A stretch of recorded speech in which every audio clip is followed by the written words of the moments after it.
नितेश जी, दिल को छू जाने वाला ओप्पो का ऐसा मेक योर मोमेंट वो क्या रहा? जब कोरोना की महामारी चल रही थी तो काम रुक गया था, तो उस समय पे भी कंपनी ने हमको सपोर्ट किया। घर पे थे पर सैलरी आ रही थी, तो इसे एक फैमिली मेम्बर कहते हैं कि अगर आप घर पे भी हो और आपको सब कुछ मिल रहा है तो इससे ज़्यादा सपोर्टिव कौन हो सकता। कैनोपी लगाई, तंबू लगाए, फिर डॉल आती थी उसमें गए, उसमें हमने डांस भी किया था, सब कुछ करके देख चुके हैं अभी तक। और उससे पहले मैं कॉल सेंटर में जॉब कर रहा था, बट वहाँ पे लाइफ सेट नहीं थी क्योंकि सैलरी भी कम थी और टाइमिंग भी ज़्यादा देना था, तो इसलिए वहाँ से निकल के फिर ओप्पो में स्टार्ट किया 2017 से। सबसे पहले तो मेरी शादी हुई तो मुझे ये नहीं पता था कि मुझे रहना कहाँ है। शादी के 6 महीने के अंदर मैंने ओप्पो में इतना अच्छा काम किया कि मैं ऊपर अपना घर बना पाया। कि सबसे पहले कोई काम कर रहा था तो मुझे कोई पूछने वाला नहीं था। आज जब ओप्पो की टी शर्ट पहन के बाहर निकलता हूँ तो वैसे देखते हैं और ऐसे बोलते हैं कि भाई ये बंदा है कि जो ओप्पो में काम कर रहा है और ओप्पो को प्रमोट कर रहा है और आगे बढ़ा रहा है। अगर अदर ब्रांड वाले आपको खींचना चाहते हैं तो मत जाओ, क्योंकि प्रोडक्ट इस कंपनी जैसा कोई नहीं दे पाएगा। ओप्पो कंपनी बेस्ट प्रोडक्ट बनाती है, कस्टमर सामने से मांगने आता है। अदर ब्रांड में ऐसा नहीं है। अदर ब्रांड में सिर्फ ये है कि डिज़ाइन देख के वो लोग बेचते हैं, पर कब तक बेचेंगे। इंसान एक बार थक तो जाएगा कि डिज़ाइन से कब तक फ़ोन खरीदेगा। इंटरनल फंक्शन भी तो चाहिए उसको, तो फंक्शन वाइज सर ओप्पो को कोई बीट नहीं कर सकता।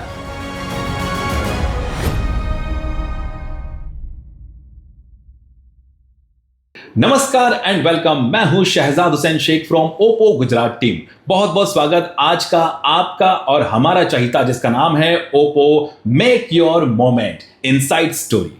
जी हाँ, ये कार्यक्रम में, ये प्रोग्राम में आप तमाम का बहुत बहुत स्वागत, अभिवादन। और आज हम मिलने वाले हैं सीईओ यानी कि कस्टमर एक्सपीरियंस ऑफिसर, या मैं यूं कहूं ओईसी, ओप्पो एक्सपीरियंस कंसल्टेंट, और वो है मिस्टर नितेश पांडे, हमारे चुलबुल पांडे। जी हाँ, नितेश पांडे से आज हम जानेंगे कि वाकई में, एक्चुअल में क्या है नितेश पांडे के मन में। चलिए बातों का सिलसिला शुरू करते हैं। नितेश जी, सबसे पहले तो हम ये जानना चाहेंगे कि आपकी कुछ फैमिली के बारे में, आपके बारे में पहले बतलाएं। जी, मैं मध्यम वर्गीय फैमिली से आता हूँ। यहाँ पे अहमदाबाद में जसोदा नगर है, वहाँ पे मैं रहता हूँ। मेरे फैमिली में मेरे माता पिता हैं, भाई भाभी है और मेरी वाइफ है। मेरा एक छोटा सा बच्चा है 4 साल का, तो साथ में ही रहते हैं। सो मतलब घर की रिस्पॉन्सिबिलिटी आपके सर पर है।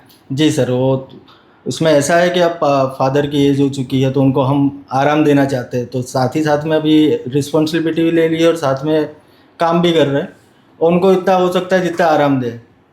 ओके, सो फिर ओप्पो में कैसे आना हुआ? ओप्पो में सर मेरा आना हुआ 2017 में। एज अ प्रमोटर एक्टिविटी में आया था मैं, तो एक्टिविटी से स्टार्ट किया था। स्टार्टिंग में जब आया था तब ऐसा नहीं लग रहा था कि कुछ कर पाऊँगा इसमें, क्योंकि वहाँ पे मुझे बाहर धूप में खड़ा रहना पड़ता था। एक कैनोपी लगाई जाती थी, वहाँ पे खड़े रहो, पैम्पलेट बांटो और सबको अट्रैक्ट करो अपने तरफ के, हाँ भाई आओ हमारे वहाँ, हमारे मॉडल देखो, मोबाइल देखो। तो उस तरह से स्टार्ट किया। मेरा एक दोस्त है जो कि बहुत अच्छे दोस्त है हमारे, विपिन भाई करके, उन्होंने मुझे यहाँ पे लाए कि आओ आप ओप्पो में यहाँ पे एक्टिविटी से स्टार्ट करो, क्योंकि स्टार्टिंग से स्टार्ट करोगे तो आपको आगे का पता चलेगा कि आप क्या कर सकते हो। फिर आगे बढ़ो तो कोई टेंशन नहीं, लेकिन स्टार्टिंग से स्टार्ट करने से ये पता चलता है कि आप कर क्या सकते हो आगे इस लाइन में। तो वहाँ से स्टार्ट किया सर।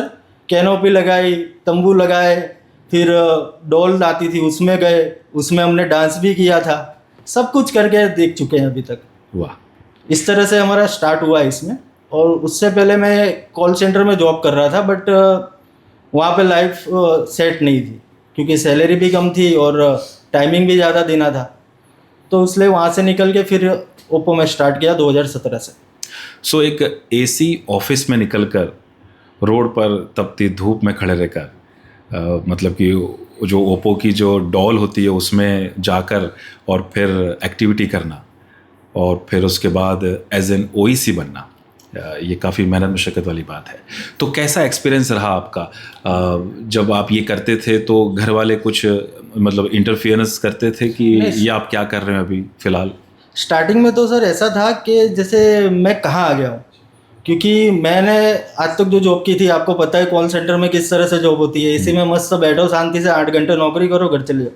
बट जब से ये लाइन में आया हूँ, स्टार्टिंग में पहला दिन ही मेरा गर्मी से स्टार्ट हुआ था वो भी बाहर कैनोपी लगा के वहाँ पे खड़ा था। वहाँ पे कस्टमर आ रहे थे, उनको मैं हैंडल कर रहा था, अपने प्रोडक्ट के बारे में बता रहा था। और जैसे ही मेरे से क्लोज होते हैं तो मैं अंदर लेके जाता था, अंदर हमारे प्रमोटर साहब खड़े रहते थे, उनको दे के फिर वहाँ से निकल जाता था। फिर इस तरह से स्टार्ट किया। जैसे मैंने आपको बताया कि भाई हम डॉल में भी गए, उसमें एक चीज़ अच्छी रहती थी कि छोटे बच्चे हमसे बहुत ज़्यादा एक्टिव होते कि वो देखते थे ना कि भाई ये कुछ है, अलग चीज़ है, तो मज़ा आती थी उनको। तो उस तरह से हमको भी अच्छा लगने लगा। लेकिन एक बार पापा ने भी देख लिया इस तरह से, तो फिर वो बोलने लगे भाई तू नौकरी कर रहा है कि क्या कर रहा है, ये सब काम करने के लिए थोड़ी देर को भेजा है वहाँ पे। जी। तो फिर चलने गए, उनको समझाया हमने कि भाई थोड़ा टाइम दूंगा तो आगे बढ़ूंगा। फिर कैसे एक्टिविटी प्रमोटर से आप OEC यानी कि ओप्पो एक्सपीरियंस कंसल्टेंट, और अब तो आप CEO बन चुके हैं, कस्टमर एक्सपीरियंस ऑफिसर, तो वो फिर जर्नी कैसे रही? वो कब से स्टार्ट हुआ? वो सर हमारा स्टार्ट हुआ था 2019 में। फर्स्ट टाइम मुझे रितेश लिम्बाचिया करके हमारे सर थे, OSM थे, उन्होंने मुझे बुलाया कि भाई तू 2-3 साल से एक्टिविटी कर रहा है, अब तुझे प्रमोट करते हैं। तो उन्होंने मुझे एज अ OEC विश्वा इलेक्ट्रॉनिक्स करके दुकान है वहाँ पे लगाया। वहाँ से फिर हमने स्टार्ट किया। तो स्टार्टिंग में अदर ब्रांड के मुझे इतना ज्ञान नहीं था, क्योंकि मैं वहाँ से नहीं आया था, मैं एक्टिविटी कर रहा था। तो थोड़ा थोड़ा टाइम लगा मुझे सेट होने में, बट हो गया सेट। और सेट होने के बाद सेल तो अपना ही होता है, तो धीमे धीमे स्टार्ट किया। बट चैलेंजेस बहुत आए अदर ब्रांड के, क्योंकि वो अपने को उतना पता नहीं था कि भाई उनसे कैसे हैंडल करना, क्योंकि आज तक हम बाहर ही खड़े थे। तो धीमे धीमे स्टार्ट किया, फिर आगे बढ़ते गए, फिर पीछे नहीं देखा। चैलेंजेस की बात आपने की, तो किन प्रकार के चैलेंजेस आपने फेस किए? सर चैलेंजेस में ऐसा रहता है, क्योंकि हमसे भी ज़्यादा साल से एक्सपीरियंस वाले बंदे वहाँ पे खड़े थे, ठीक है, तो उनको हैंडल कैसे करना उनको, क्योंकि वो डीलर भी एक साइड से देखो तो सपोर्टेड रहता है उनको, क्योंकि वो बहुत ज़्यादा टाइम से रहते हैं। तो फिर भी हमने कोशिश की, अच्छा किया, और उनको भी हमने मनाया कि भाई तुम भी सपोर्ट करो थोड़ा, तो हम आगे बढ़े, क्योंकि अभी हम नए हैं। तो धीरे धीरे सीखते गए, फिर आगे बढ़ते गए, फिर उसमें कोई दिक्कत नहीं आई। अचीवमेंट क्या बताएंगे आप? अचीवमेंट में सर इसमें ऐसा है कि अचीवमेंट तो मुझे बहुत मिला है। सबसे पहले तो मेरी शादी हुई, तो मुझे ये नहीं पता था कि मुझे रहना कहाँ है। वो सबसे बड़ा अचीवमेंट है। क्योंकि उतना वो था नहीं, नीचे के घर थे, 2 रूम और रसोड़ा था, जिसमें मेरा भाई और मेरे भाभी रहते थे। तो मैंने ये किया कि पहले फर्स्ट तो शादी हुई, शादी के 6 महीने के अंदर मैंने ओप्पो में इतना अच्छा काम किया कि मैं ऊपर अपना घर बना पाया। वाह। तो जब मेरा घर बन गया, उसके बाद मैं शांति हो गई कि हाँ अब मैं कहीं रह सकता हूँ उसको लेके, नहीं तो फिर दिक्कत हो जाती है। और बहुत सारी चीज़ें हैं, जैसे कि अभी रिसेंटली मैं देखने जाऊँ तो मेडिक्लेम सुविधा स्टार्ट हुई है जी, ठीक है, उसका भी लाभ अच्छा मिल रहा है। अभी जैसे कि मेरे घर में भी कोई दिक्कत होती है मेरे वाइफ को या मेरे बच्चे को, तो मैं हॉस्पिटल ले जाऊँ तो उसका फ्री में हो जाता है काम। और बहुत सारी चीज़ें हैं, जैसे कि अचीवमेंट में एक ये चीज़ भी है कि सबसे पहले कोई काम कर रहा था तो मुझे कोई पूछने वाला नहीं था।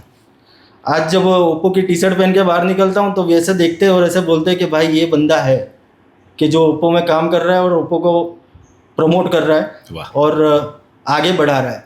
क्योंकि मैं जहाँ से जो स्टोर पे था वहाँ पे वो लोग ज़्यादा बेच नहीं रहे थे। अभी सबसे ज़्यादा सेल अपना ही है और नंबर 1 पे अपनी ही है। क्या बात है, बहुत खूब। नितेश जी, कस्टमर को कैसे अपना बना लेते हो? कस्टमर को सर ऐसा है, सबसे पहले आफ्टर सेल्स एंड सर्विस मैं यहाँ से स्टार्ट करूँगा, क्योंकि ये चीज़ बहुत ज़्यादा इम्पोर्टेंट है। आप प्रोडक्ट तो बेच देते हो, पर सर्विस अगर नहीं दे पाओगे तो कोई मतलब नहीं है।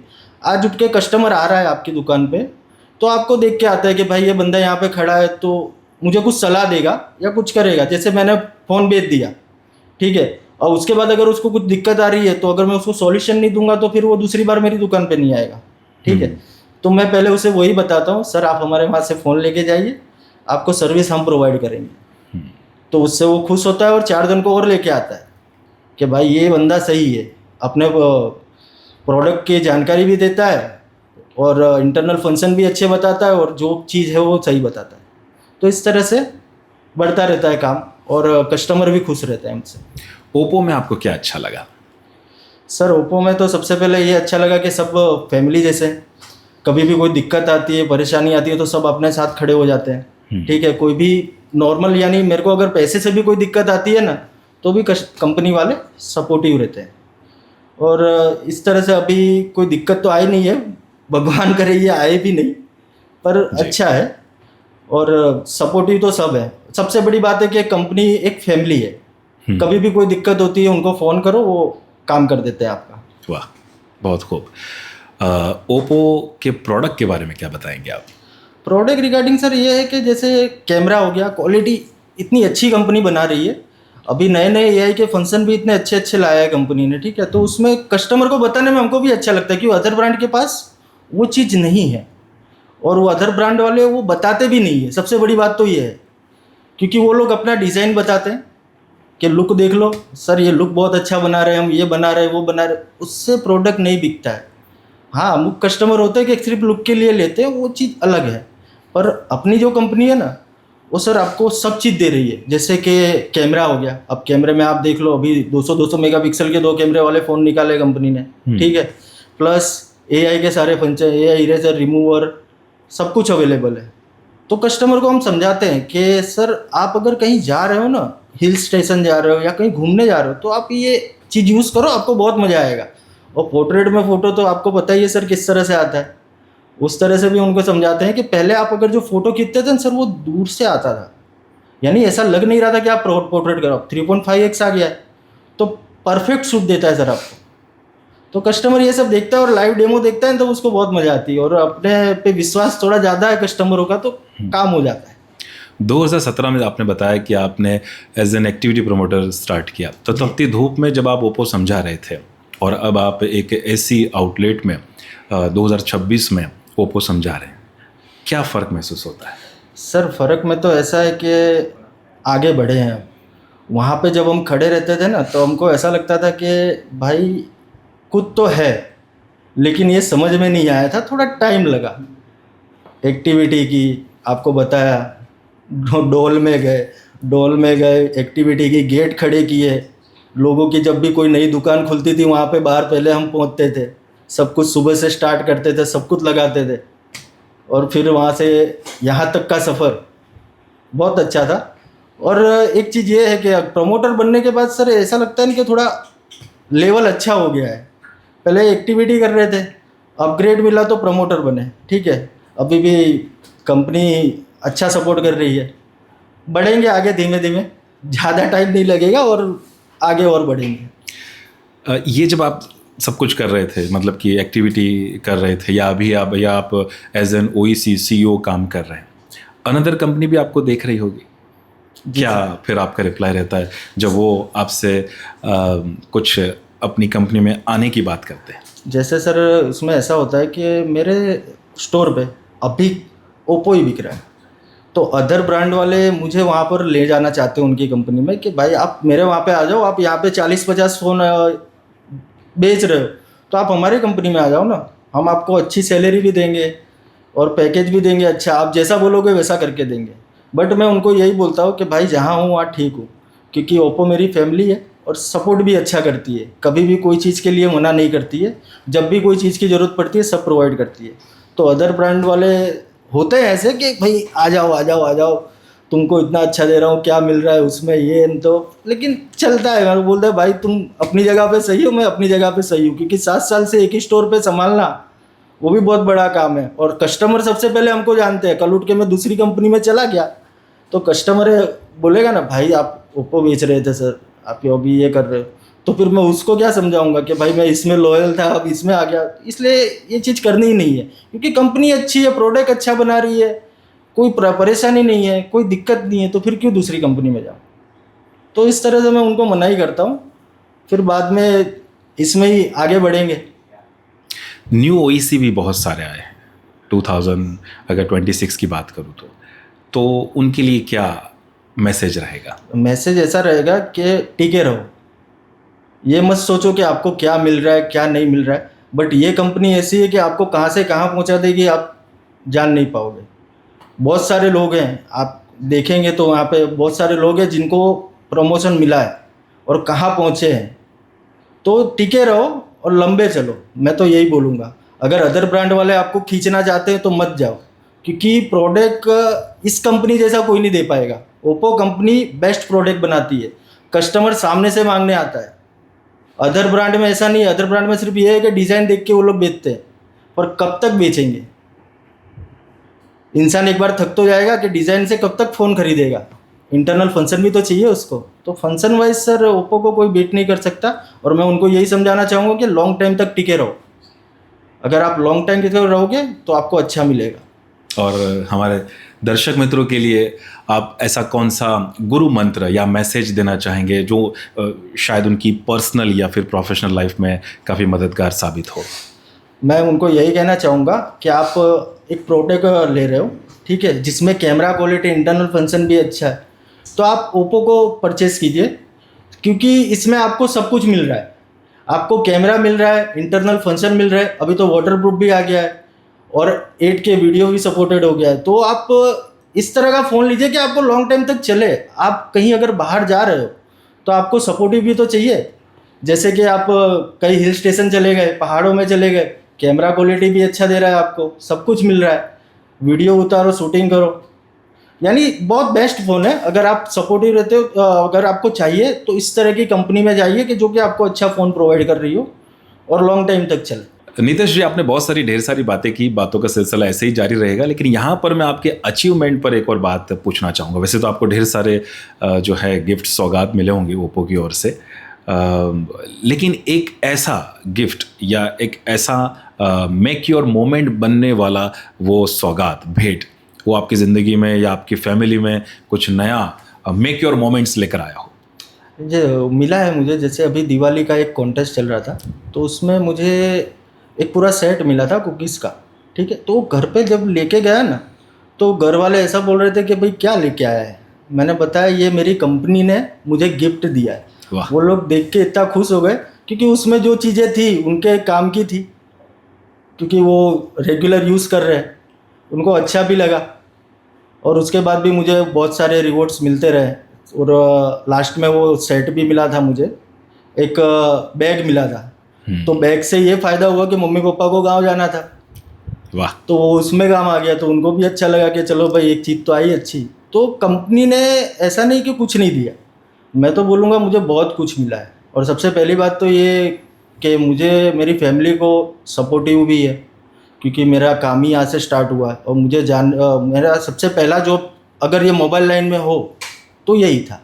ले चल रहा है, और काम इस तरह से रहा कि सब ने सपोर्ट भी किया, और गिफ्ट भी मिले, मुझे अच्छे खासे गिफ्ट मिले, कंपनी ने भी दिए, तो अच्छा लगता है ये सब। वाह, बहुत खूब।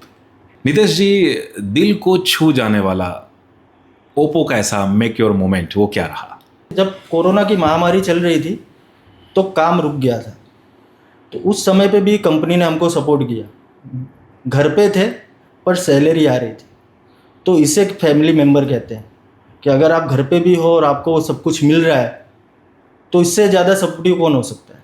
तो ये था आज का Oppo make your moment inside story Nitesh Pandey की ओर से। बस इसी तरीके से हम दोबारा मुलाकात करेंगे, एक नए अंदाज, एक नई बात, एक नई शख्सियत के साथ। तब तक के लिए आज्ञा दीजिए। धन्यवाद।